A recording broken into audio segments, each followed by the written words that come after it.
ज्या मुंडे साहेबांनी या व्यासपीठावर बसलेल्यापैकी 90% नेते हे मुंडे साहेबांच्या आशीर्वादाने आज त्यांच्या संस्कारांनी तयार झाले।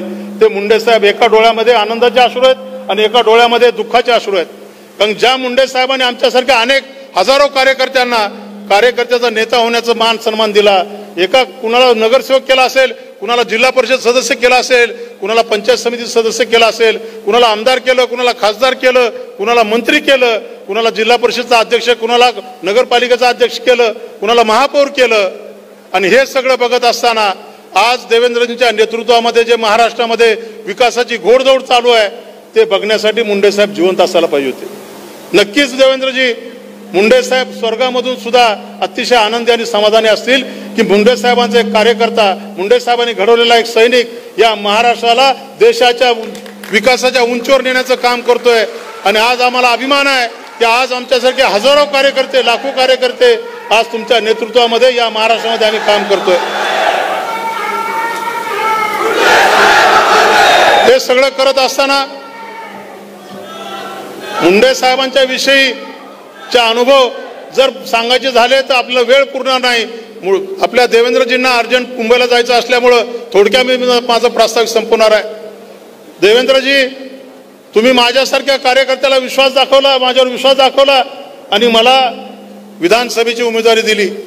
ज्या रेणापूर तालुक्याचं नेतृत्व आदरणीय लोकनेते मुंडे साहेबांनी केलं, त्या तालुक्याचा एक सेवक म्हणून काम करण्याची संधी तुमच्यामुळे मला मिळाली आणि ते माझं भाग्य समजतोय।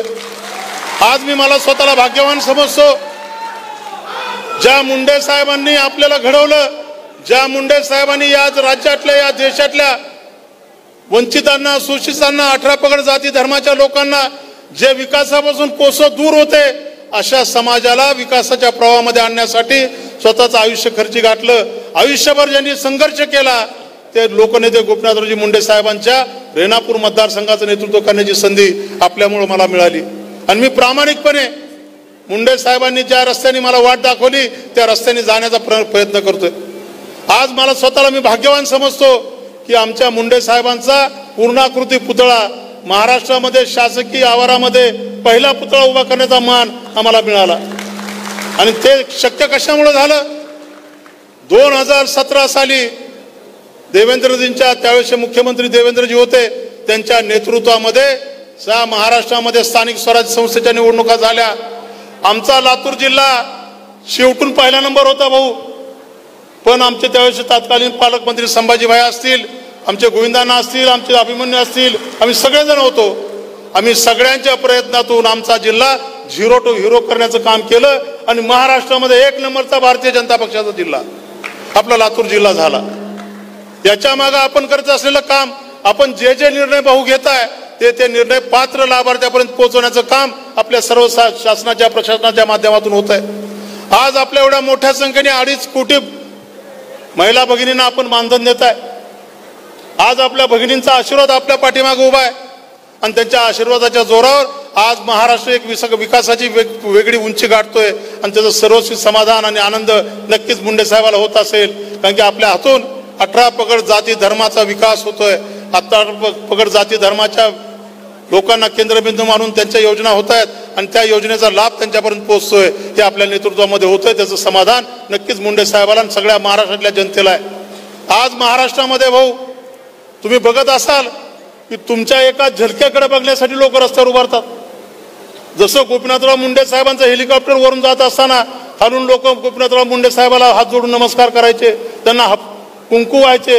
कारण मुंडे साहेबाला जसं दैवत मानत होते तसं तुम्हाला महाराष्ट्रातली जनता दैवत मानते आणि तुमच्या हातून मुंडे साहेबांचं जे अधुरं स्वप्न आहे ते पूर्ण व्हावं अशी आमची सगळ्यांची इच्छा आहे। कारण की आम्हाला विश्वास आहे की 5 वर्ष पहिले मुख्यमंत्री आपण राहिलात, आता परत मुख्यमंत्री झालात, भल्या भल्यांची झोप तुम्ही उडवून टाकली भाऊ। जे स्वतःला राज्याचं सगळं सर्वस्व समजत होते अशा लोकांना सुद्धा तुम्ही झोपेतून दचकून उठण्याचं काम तुमच्या माध्यमातून होतंय, ते काही कमी नाही आहे। याचा अभिमान आमच्यासारख्या कार्यकर्त्याला आहे। कारण की तुम्ही जे काम करताय ते काम खरोखरच आदर्श घेण्यासारखं काम आहे। आणि माझी एक हात जोडून विनंती आहे भाऊ, जे अशक्य ते शक्य माझ्या लातूर ग्रामीण मधल्या जनतेने केलंय, तुम्ही माझ्यावर विश्वास दाखवलाय। हा मतदारसंघ म्हणजे भाऊ पाकिस्तानमध्ये भारताचा झेंडा लावण्यासारखा आहे। आमच्या मतदारसंघामध्ये धनुभाऊ आम्हाला सतरंजी सुद्धा मिळत नव्हती, आमच्या सभेला माणूस येत नव्हतं, आम्हाला कुणी राम राम गाठला त्याचा ऊस वाळवला जात होता.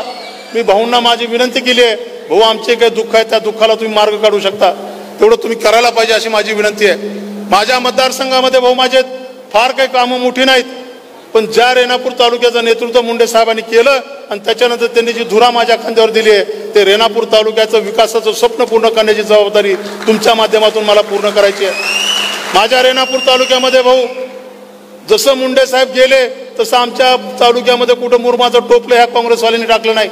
अतिशय दयनीय अवस्था आमच्या ग्रामीण रस्त्याची आहे. माझ्या रेणापूर तालुक्यामध्ये भाऊ MIDCची अत्यंत गरज आहे. माझ्या रेणापूर तालुक्यामध्ये उपजिल्हा रुग्णालय 100 खाटांचं अत्याधुनिक सोयी सुविधा उपलब्ध असलेलं रुग्णालय होणं गरजेचं आहे. माझ्या रेणापूर तालुक्यामध्ये ग्रामीण रस्त्याची अवस्था दयनीय आहे. माझ्या रेणापूर तालुक्यामध्ये जे आमचे पंचायत समिती असेल, तहसील असेल, कोर्ट कार्यालय असेल, ही सगळी कार्यालय अतिशय दयनीय अवस्थेत आहेत. त्याची एक प्रशासकीय इमारत होणं गरजेचं आहे. आणि आपल्या खात्याअंतर्गत पोलीस स्टेशन आमच्या रेणापूर तालुक्याला आहे, ते पोलीस स्टेशनला सुद्धा वसाहत, पोलिसांची वसाहत नवी होणं गरजेचं आहे आणि ते आपण नक्की कराल अशी मला स्वतःला खात्री आहे.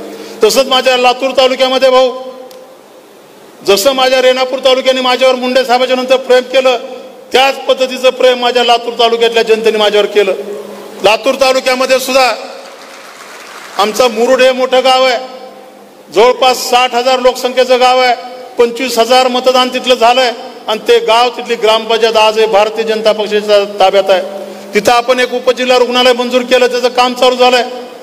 तिथं आपण कायमस्वरूपी पिण्याच्या पाण्याची पुरवठा योजना तुम्हीच मंजूर केली, ती योजना सुद्धा पूर्ण झाली आहे. पण त्या गावामध्ये आम्हाला तालुका निर्मिती व्हावी आणि त्या गावामध्ये आमची नगरपालिका व्हावी अशी माझी प्रामाणिक इच्छा आहे, ती आपण करावी अशी माझी इच्छा आहे. त्याच्यानंतर आमच्या ग्रामीण भागामध्ये अनेक आरोग्य केंद्र आहेत. त्या आरोग्य केंद्रांची उन्नती म्हणजे काय, दर्जा वाढ झाली पाहिजे याच्यासाठी सुद्धा आम्ही प्रस्ताव दिलेले आहेत. ते प्रस्ताव आपल्या ऑफिसपर्यंत आलेले आहेत. त्या प्रस्तावाला सुद्धा विशेष बाबमधून मान्यता द्यावी एवढंच या प्रसंगी मी आपल्याला विनंती करतो. आणि तुम्ही जो माझ्यावर विश्वास टाकलाय तो विश्वासाला भाऊ मी कधी तडा जाऊ देणार नाही. मुंडे साहेबांनी ज्या विश्वासाने माझ्यावर जबाबदारी दिली आहे त्या विश्वासाला मी कधी तडा जाऊ देणार नाही. जोपर्यंत मुंडे साहेबांचं नाव आहे तोपर्यंत हा रमेश कराड तुमची सेवा करणं हेच माझं कर्तव्य समजून काम करणार आहे. कारण की मुंडे साहेबांच्या अनेक भाषणं रेणापूरमध्ये मी ऐकलीत. मुंडे साहेब रेणापूरमध्ये आले की म्हणायचे, मी माझ्या कातड्याचे जोडे करून जर या रेणापूरकरांच्या पायात घातले तर मी या रेणापूरकरांचे विश्वास म्हणजे मी उपकार विसरू शकणार नाही. एवढं प्रेम या रेणापूरकरांनी मुंडे साहेबांना दिलं आणि तेवढंच प्रेम तुम्ही आज मला देताय आणि त्या प्रेमातून उतराई होण्याचा मी प्रामाणिकपणे प्रयत्न करणार आहे. एवढं त्या प्रसंगी चालतो आणि मी थांबतो. भाऊ परत एकदा आपण सगळेजण विनंतीला मान देऊन आलात. आमच्या या लोकनेत्याच्या पूर्णाकृती पुतळ्याला अनावरण केलं आणि सगळ्यात महत्वाचं हा पुतळा ही मूर्ती नसून ती एक ऊर्जा आहे, ती एक प्रेरणा आहे. त्या माध्यमातून नव्या पिढीला एक प्रेरणा आणि ऊर्जा मिळणार आहे आणि ते ऊर्जा केंद्र म्हणून आपल्याला इथं लातूरमध्ये विकसित करायचं आहे. एवढंच या प्रसंगी बोलतो. परत एकदा आपण सगळेजण आमच्या विनंतीला मान देऊन आलात त्याबद्दल मी सगळ्यांचं ऋणाने आभार मानतो. थांबतो. जय हिंद, जय महाराष्ट्र.